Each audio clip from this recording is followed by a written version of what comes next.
여러분 안녕하십니까? 헬로티비 뉴스입니다.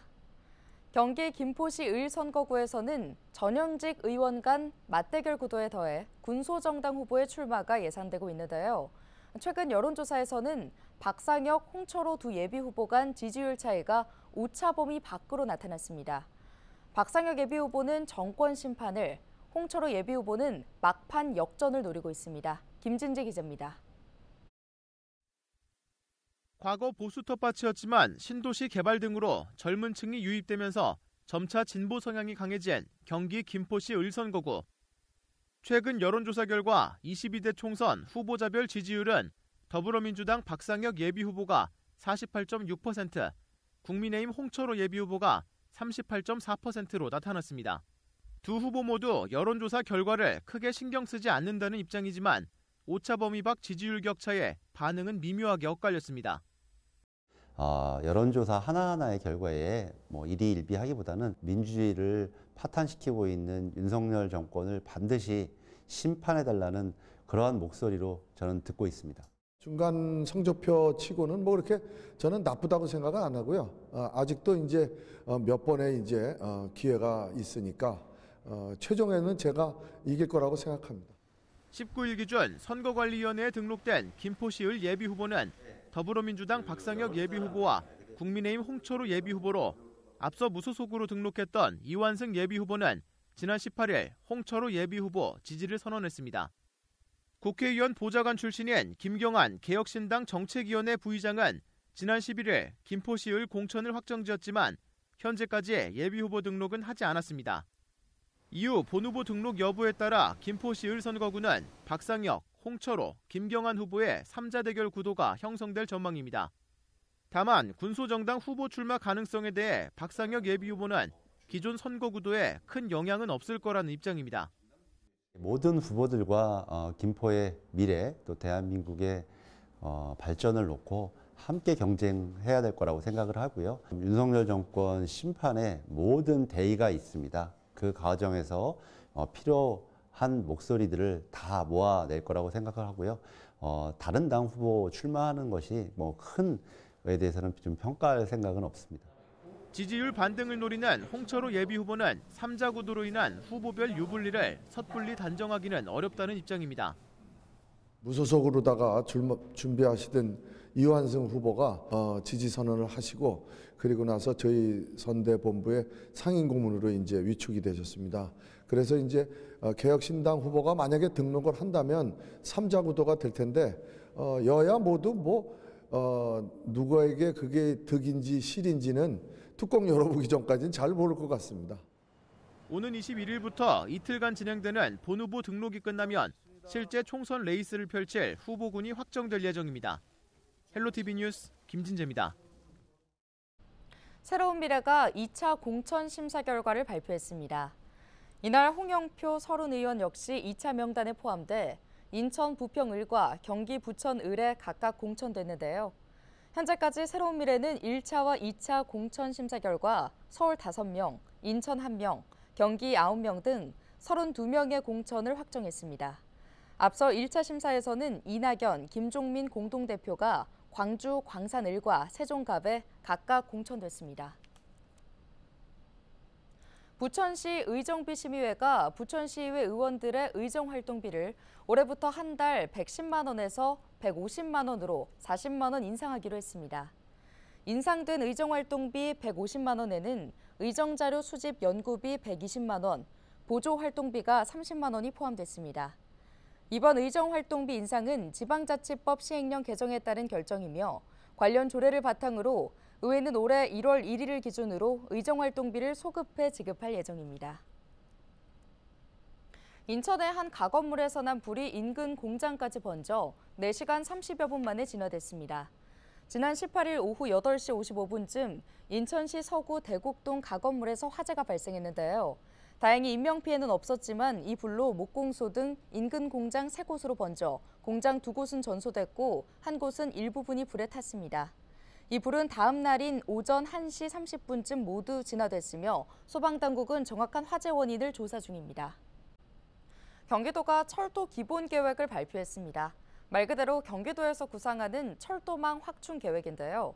SRT 의정부 연장과 덕정 옥정선 등 경기 북부 지역의 희망 노선이 다수 포함됐습니다. 이재필 기자의 보도입니다. 경기도 철도 기본 계획에는 고속철도와 광역철도 등 42개 노선이 담겼습니다. 총 연장 길이는 645km, 예상 사업비는 40조 7천억 원입니다. 우선 고속철도를 살펴보면 SRT 의정부 연장이 포함됐습니다. GTX-C 선로를 이용해 의정부역까지 연장한다는 계획입니다. 출퇴근 교통 개선을 위한 철도망 확충도 추진됩니다. 8호선 별내선 의정부 연장과 경원선 동두천 연천 구간의 복선화가 이번 철도 기본 계획에 담겼습니다. 고양시에서 양주시를 거쳐 의정부를 잇는 교외선도 당초 계획대로 올해 하반기 운행을 재개하는데 도는 향후 순환 철도망 완성을 위해 교외선의 전철화 방안을 추진합니다. 이번 경기도 철도 기본 계획에서 또 하나 눈여겨볼 부분이 덕정 옥정선입니다.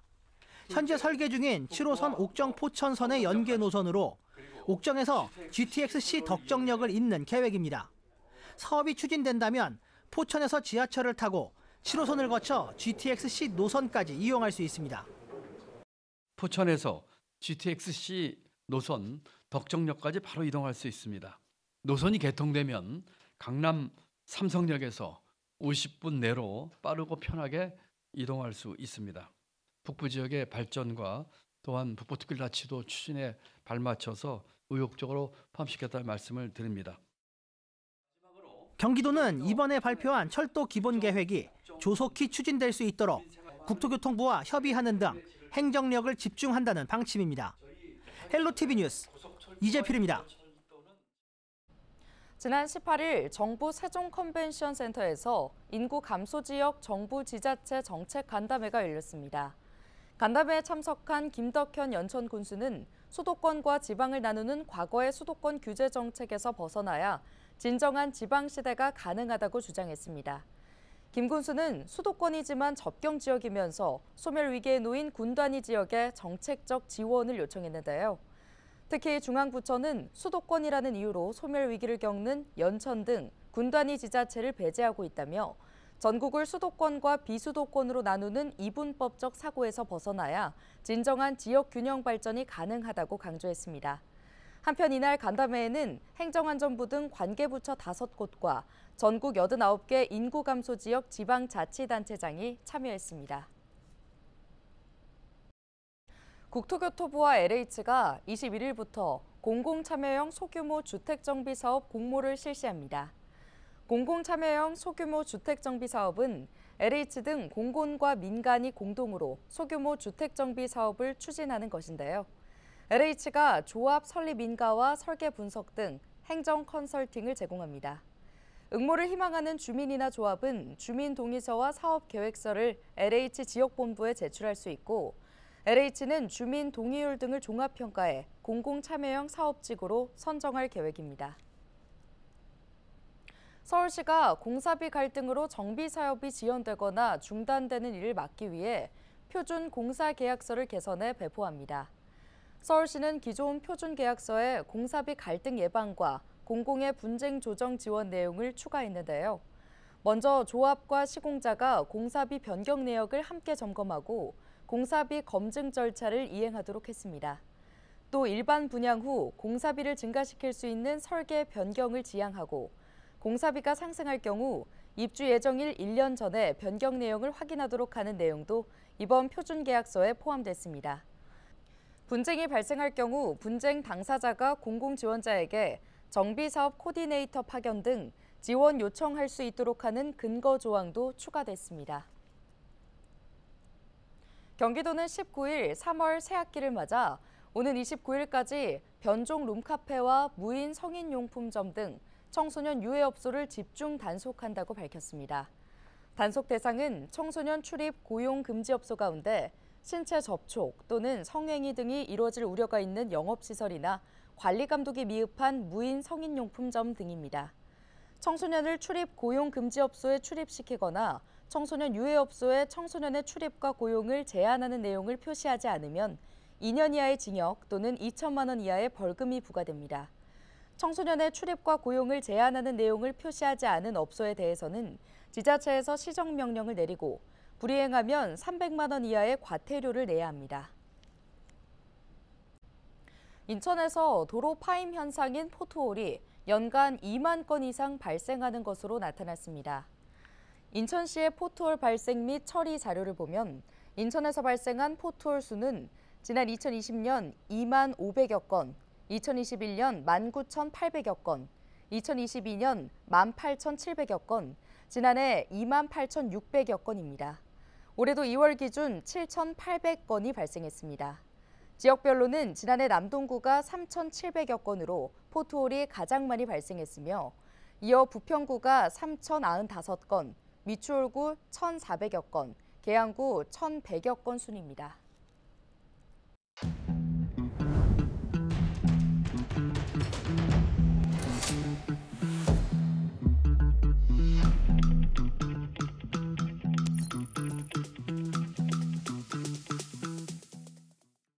올해 수도권 공동주택 공시가격이 지난해보다 소폭 상승했습니다.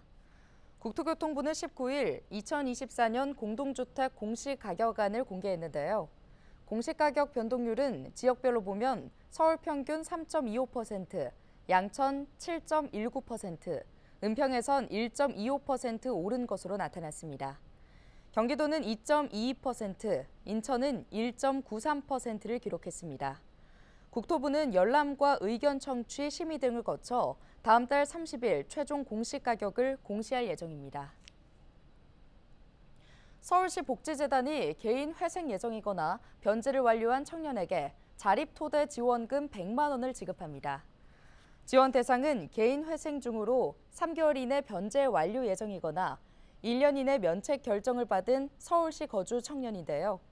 모집 인원은 150명이며 선정된 대상자에게는 금융교육 2회와 1:1 맞춤형 재무상담 3회가 제공됩니다. 신청은 다음 달 12일까지며 서울 복지 포털에서 가능합니다. 변제금 3회 이상 미납자는 참여가 제한됩니다. 인천시 교육청이 올해 초등학교에 입학한 신입생에게 첫 학교 입학 준비금을 지급합니다. 학생 1인당 20만 원이며 지원 대상 학생은 2024년 3월 6일 기준 인천 지역 초등학교와 초등과정 특수학교 1학년 신입생 전원인 2만 1,737명입니다. 첫 학교 입학 준비금은 가방이나 실내화, 학용품, 도서 등 초등학교 입학에 필요한 물품 등을 구매하는 데 사용해야 하며 학부모의 별도 신청 없이 수익자 부담 경비 계좌로 입금됩니다. 경기도는 지난해 전국 지자체 최초로 도입한 우수인재 추천제를 올해도 추진합니다. 우수인재 추천제는 경기 소자 고등학교에서 경영, 금융 교과 이수 요건을 충족한 졸업자, 졸업 예정자를 대상으로 수습 직원을 선발하는 제도인데요. 고등학교 졸업자 등을 대상으로 한 기술직군 경력 경쟁 임용 시험은 이미 시행 중이지만 우수인재 추천제는 행정 직군으로까지 그 기회를 확대하고 있습니다. 지난해 실시한 우수인재 추천제를 통해 경기도에서는 1명을 선발했으며 회계과에 배치했습니다. 수습 기간은 6개월 이상으로 수습 근무 후 심사를 통해 최종 임용 여부를 결정합니다. 앞으로 인천의 공공기관에서 일회용품 사용이 금지됩니다. 인천시는 일회용품 사용 줄이기 확대 시행 계획을 수립했다고 밝혔는데요. 계획에는 지난 2019년 11월 시행된 인천시 일회용품 사용 제한 조례를 개정해 공공기관 내 일회용품 사용 제한을 의무화하는 내용이 담겼습니다. 현행 조례에는 공공기관 내 일회용품 사용 제한이 권고 규정으로 들어 있습니다. 또 조례 개정 과정에서 다회용품을 사용하는 업소는 우수업소로 지정해 재정 지원을 할 수 있는 근거 조항도 만들 계획입니다. 인천시는 오는 6월까지 조례 개정을 마무리한다는 방침입니다.